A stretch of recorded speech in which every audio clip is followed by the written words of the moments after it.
Who's ready to talk about my parents' divorce? A year ago, I made a video called My Parents Are Getting Divorced. Really fun topic, super love that. And it was about how my parents are getting divorced while I was home for the summer, doing my summer internship, and how I was like, this internship ends in like 6 weeks. Like, couldn't you guys have waited? This would make my life so much easier. And I also kind of talked about how for some reason, my parents especially, and I think people in general who maybe like don't go to therapy, just seem to really stop emotionally maturing at like 16. My parents' fights were like what me and my high school boyfriend and I fought about, like stupid stuff. We'll call this one My Parents Are Getting Divorced Part 2, Electric Boogaloo, because it's a party, okay? Okay, it's not a party at all. It's actually like a total mess, kind of, but also like such a first world problem. Oh no, like my parents are getting divorced and that makes my life complicated and dramatic when I don't want it to be, instead of like,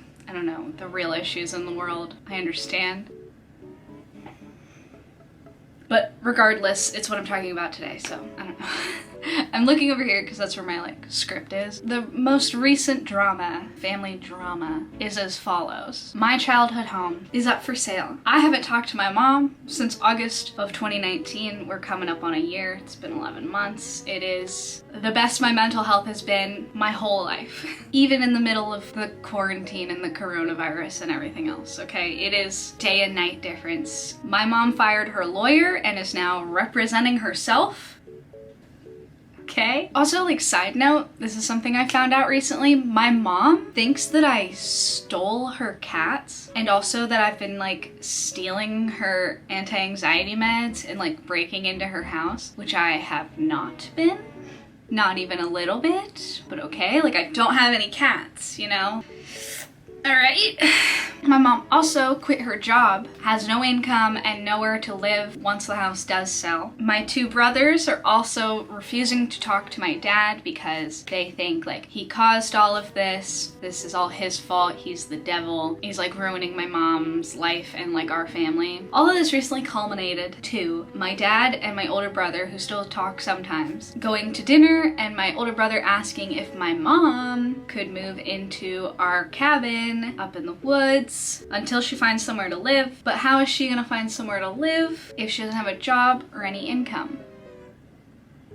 As much as maybe my brother and my dad think like, oh, it'll be like a couple of months, I'm like, she's moving in for years. I like going to the cabin to like go skiing, go to the lake. Don't do this to me. So all that happens, right? And then my dad comes home and tells me and his girlfriend, and both of us are like, what you're doing?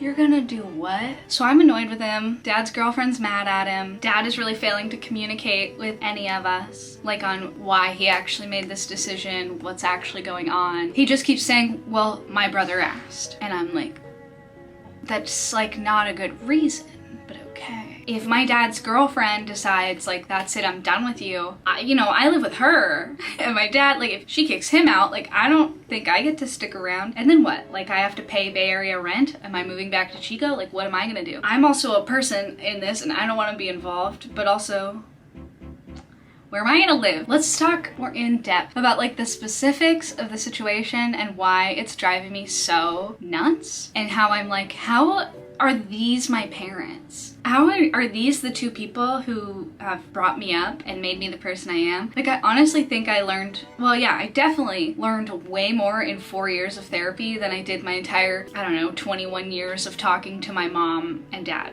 Seriously, my mom sucks. She sucks at introspection. I don't think she has ever thought back once about the way that she physically, verbally, and psychologically abused my dad their whole marriage, like 30 years.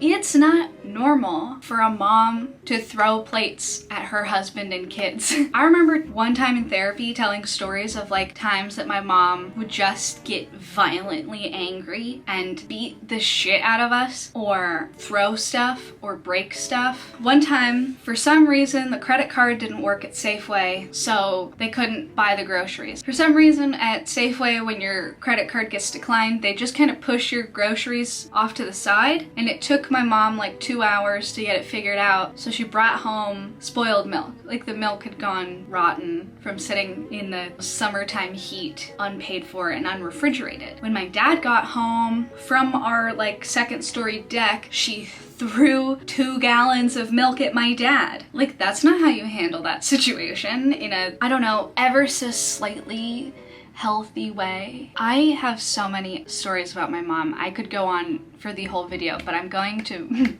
move on for my sake and yours. I didn't figure out that that's not how parents treated their kids until like college, when I met other people and other people's parents, and they were like, what do you mean your mom would do this when you were a kid? And I'm like, oh, that's not like normal. And I know that my mom comes from a family cycle of abuse. Like her dad beat her mom and beat the kids, and like it was a very volatile household. She's the youngest of 12 in an Irish Catholic family. There's abuse, there's alcoholism, there's drug abuse, addiction.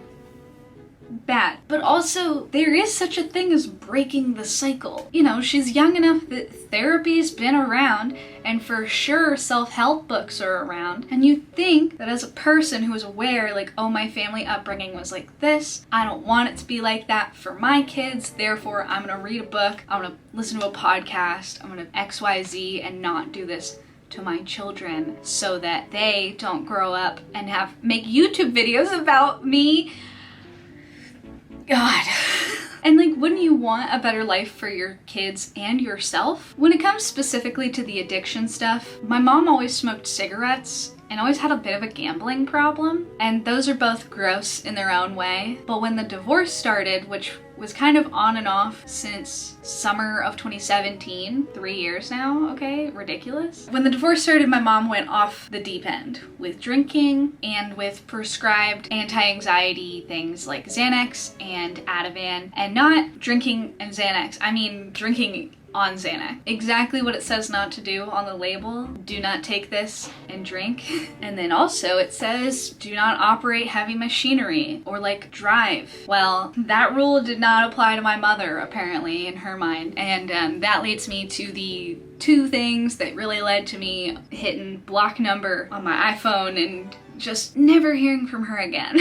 And that is, last summer, my mom took a Xanax, drove to her friend's house, got drunk on some wine, took another Xanax, got in the car and went to drive home, said she was seeing double, crashed into a parked car, backed up and kept going home, and then told me this story, like laughing, thinking like, oh, it's so funny, like how reckless is that? Like, oh wait, I'm so funny. Bitch, you might have killed someone. Like she probably doesn't even remember this story because she's probably blacked out, because Xanax knocks you out. And she thought it was hilarious. She saw nothing wrong with what she did. She didn't, I don't know, think of it as fucking illegal. Like, drunk driving isn't funny. She could have killed someone. She could have killed me. Like, what if I was standing in the driveway and she just like, oh, fucking drunk driving hits me and I'm dead because my idiot mom? Very soon after that already pissed me off. I was kind of not really on speaking terms with her. Like, I was mad. Sure, getting divorced is hard. Like, it's not fun. That doesn't sound like a good time. Does that excuse drunk driving? No. I don't know in what world that would ever excuse that level of idiocy. Like, it hurts me. Maybe a week or 2 later, I moved out and my mom was like texting me, demanding that I apologize for being so mean in response to her going, I just like drove drunk and hit a car, la. Like, girl, what? She wanted me to apologize to her. Me to apologize to her for being like, hey, you could have killed somebody.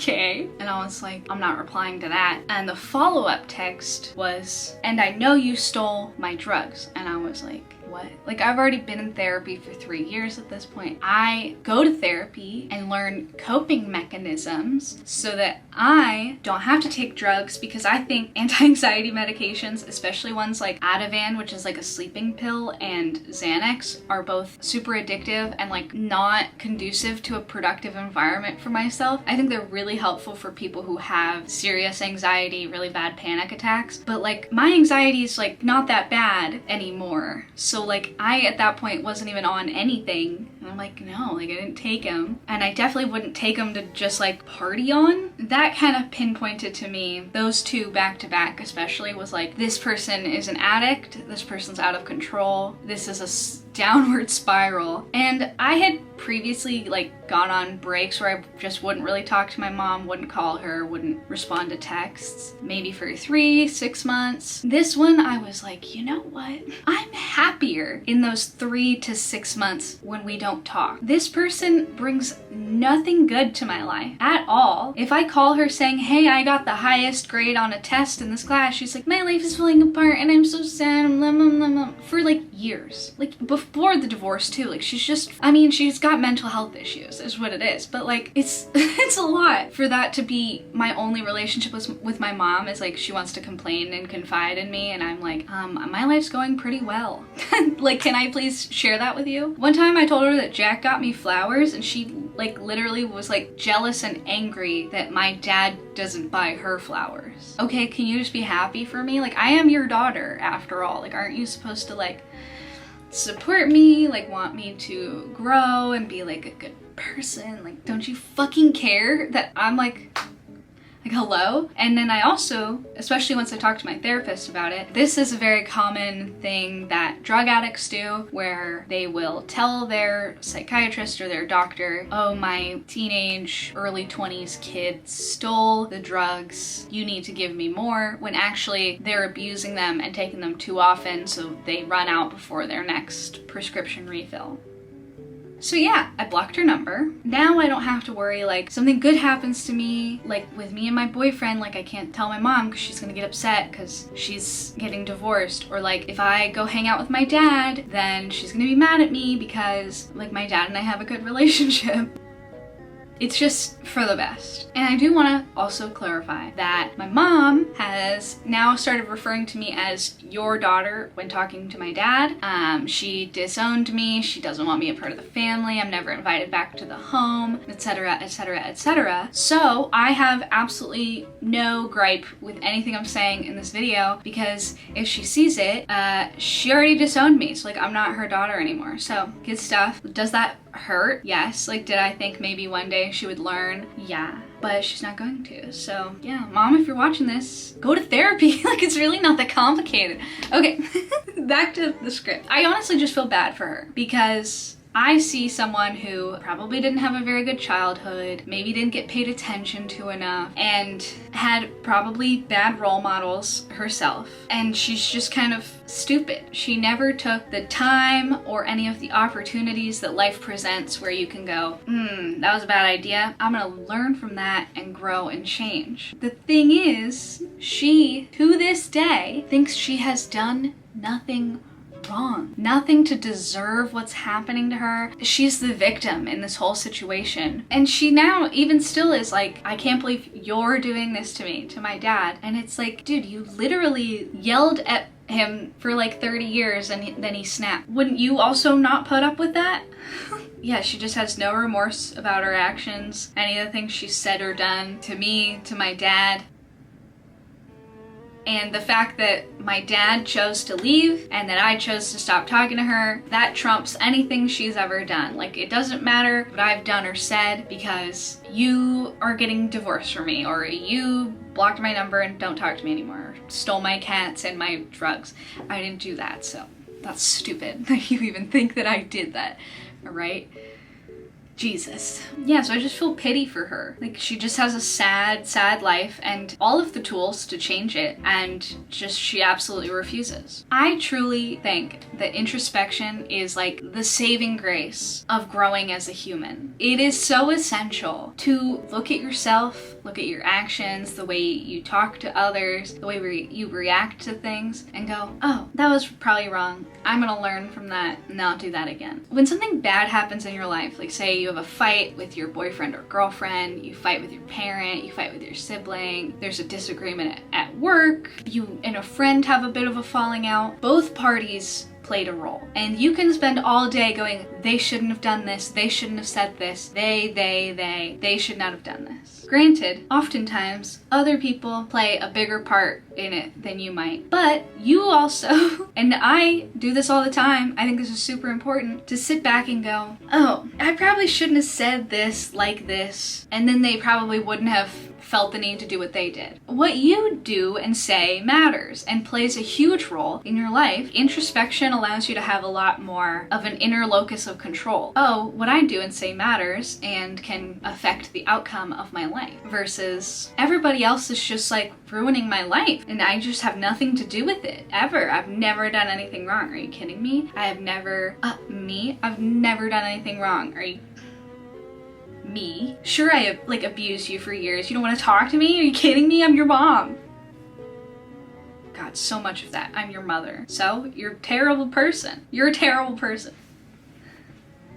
So, the lesson we can take from my mom is, guess what? Looking at yourself and what you do and say helps you grow as a person, helps your future relationships, helps you become a more compassionate, caring, thoughtful person. It's super good for you. Totally recommend it. And also go to therapy if you can afford it.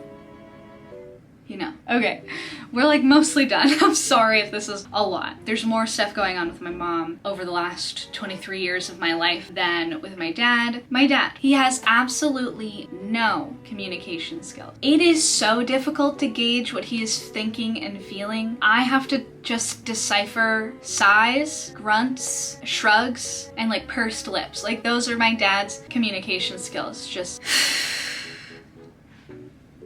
and like cool, very helpful. What is going on up here? Like, my dad is smart in that he's very book smart. Emotionally though, he's just like, he's so far down, like he just can't tell you what he's thinking. Like, I've sat in front of him before and been like, just tell me what you're thinking. Like, I need to get on the same page with you because I am an absolute freak about communication, which is the problem we're having right now, which is that my dad just made this huge decision to maybe let my mom move into the cabin, but like, do you want her there? Like, he won't answer any of these questions. If I had maybe some more context, maybe an explanation of why, how you came to this conclusion, then I wouldn't have a reason to be so mad at you. Maybe I could go, oh, I get why this is happening. In what world do you invite this person who you're trying to get out of your life back into your life? Like, make that make sense? It doesn't make any sense. So like, why are you doing that?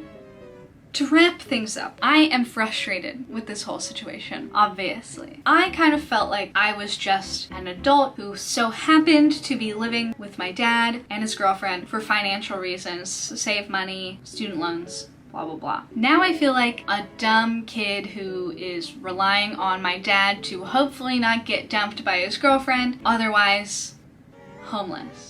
I am big on kind of knowing what's coming, having a plan, being able to predict what's gonna happen in my future. I don't want to have to find somewhere to live. It's stressing me out. I don't love it. It makes me angry that these are the people that raised me, and I just want it to be over and done with. And I guess if this is any indication, if your parents are still in the middle of divorce and you're in college or like can live on your own, do it, because being at home, it's too much. Thank you so much for this little Zoom therapy session. Please tell me all about your parents' messy divorces in the comments down below, or just your parents' failures in general. Like, let's acknowledge that our parents are probably kind of stupid and mentally disturbed. Thanks, talk to you soon. Hopefully this gets sorted and I'll never have to discuss it again. But I just had to talk about it because it's just up here all day long. Bye.